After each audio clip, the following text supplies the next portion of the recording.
Leaving Babylon. Article by Anna Von Reitz. What do you think Jesus was talking about when he threw the money changers out of the temple? Matthew 21:12-13. Jesus entered the temple courts and drove out all who were buying and selling there. He overturned the tables of the money changers and the benches of those selling doves. "It is written," he said to them, "My house will be called a house of prayer, but you are making it a den of robbers." What did Jesus mean by a synagogue of Satan? Jews who are not Jews. Revelation 3:9. Behold, I will make them of the synagogue of Satan, which say they are Jews and are not, but do lie. Behold, I will make them to come and worship before thy feet, and to know that I have loved thee. Or when he rebuked the lawyers for not saving themselves, and also for standing in the way and preventing others from entering into salvation. Matthew 23:13. Woe to you, teachers of the law and Pharisees, you hypocrites! You shut the door of the kingdom of heaven in people's faces. You yourselves do not enter, nor will you let those who enter who are trying to. Let those who have eyes see. Let those who have ears hear. This, what we are experiencing, is nothing new. This has been the problem for literally thousands of years. Bankers, Satanists, and lawyers, a trifecta of greed, evil, and protection of racketeering that endures because of our own ignorance. What do you think it means when you are told to come out of Babylon? Revelation 18:4. Then I heard another voice from heaven say, "Come out of her, my people, so that you will not share in her sins, so that you will not receive any of her plagues." You have to leave the jurisdiction of Babylon, which is now and has always been the international jurisdiction of the sea. This is where FDR plopped you and your trade name, both the vessel and the cargo, as of 1933. Pretend you're in the middle of an Exodus movie, with the Egyptian chariots on one side and the Red Sea on the other. Because that, whether you know it or not, is where you are, and the Egyptians are closing fast. At the last moment, a pathway has opened up. A narrow pathway out of Babylon. Surely we are out here fighting the good fight for you and for this whole country and everyone in it, but that may not be enough. Why? Because the public records have been falsified, and according to those false records, you have signed on and agreed to live and die as a Babylonian. Until you take control of your own name and your own estate and rebut these false records, and choose to leave Babylon for your own reasons and under your own power, who has the right to move you?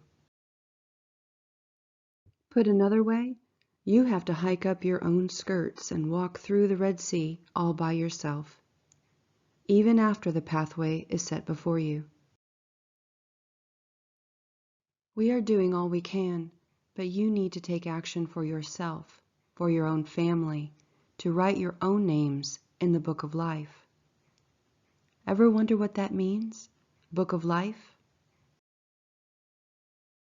Does it help to know that all the entities inhabiting the international jurisdiction of the sea, that is, in Babylon, are dead? Under the current scenario, you are listed as dead, presumed missing, and 3 dead corporate entities, a public trust, a public transmitting utility, and a public estate, are functioning in your name instead. Babylon is a dead world, and everyone in Babylon is dead. Not only that, they worship dead gods and gods of death. So when you elect to stay in Babylon, you are choosing to live as if you are already dead, to be counted among the dead, and to worship death. So is Babylon where you want to be? Or do you want to record your name in the Book of Life and live it to the full? The land is alive, and it's where we all live in truth and fact. Sailors may sail the sea and its endless, restless mirror of the sky, but it's not quite the same thing, is it?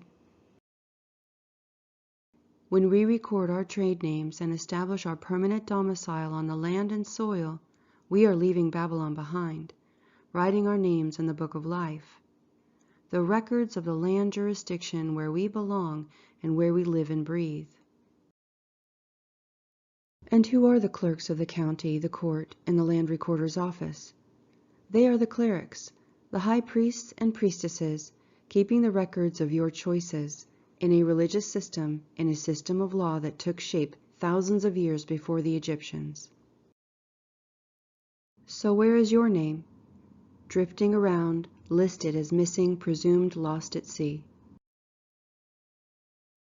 Your name literally is not written in the book of life, because it is not recorded among those people living on the land and soil of your country. Many thousands of homeless people and refugees have already been rounded up and killed, murdered, burned, drowned. It was easy for the monsters to do this, because according to the falsified public records, these people were already dead. Why are these criminals doing these things? Simple. They are killing off their creditors to avoid paying their own debts. The same thing they did in Nazi Germany.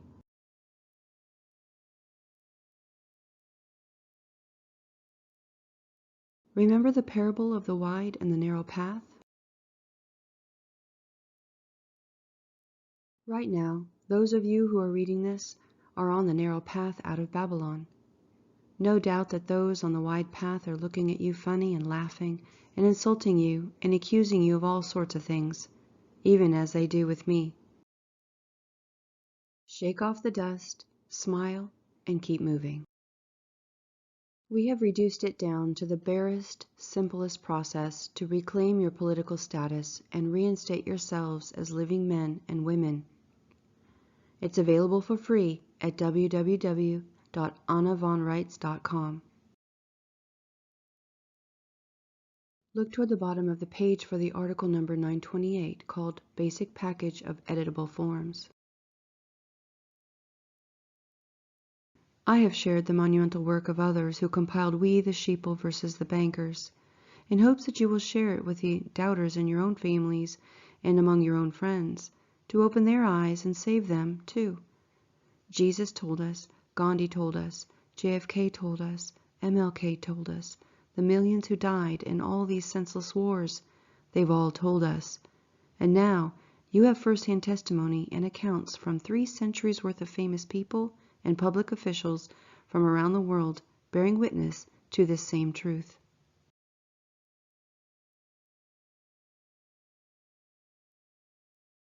These are all people who had no reason to lie.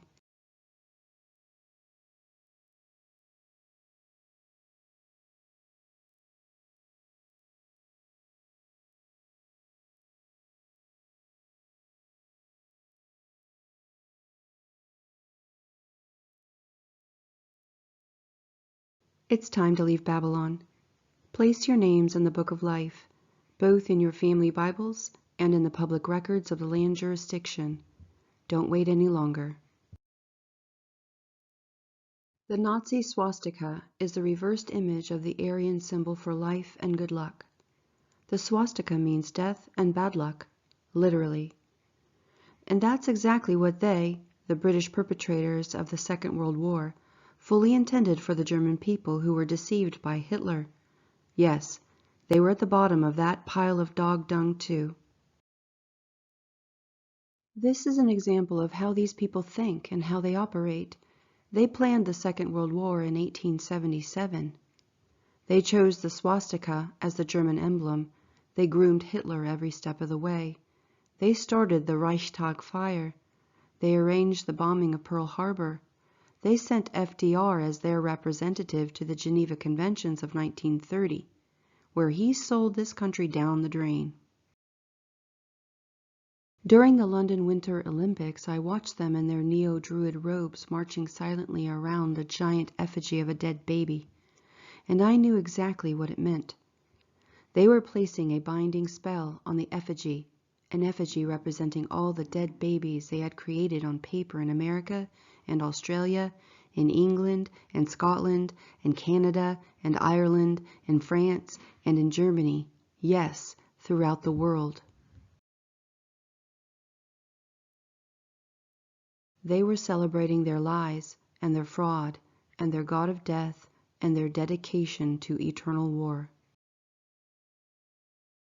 They were sealing, they thought, their final victory with a massive, solemn, public hexing ceremony akin to the witchcraft spellbinding rituals they used at Nazi political rallies. They were doing it right in front of their intended victims, so arrogantly self-assured that we would never recognize what they were doing and never take action against them, that they broadcast their evidence of their evil to the whole world. So, come out of Babylon, for its destruction is assured. Revelation 14:8, a second angel followed and said, Fallen, fallen is Babylon the Great, which made all the nations drink the maddening wine of her adulteries. Their gods are dead, in chains, or on the run. It's time to come out of the darkness, into the fresh wind and the bright spring sun.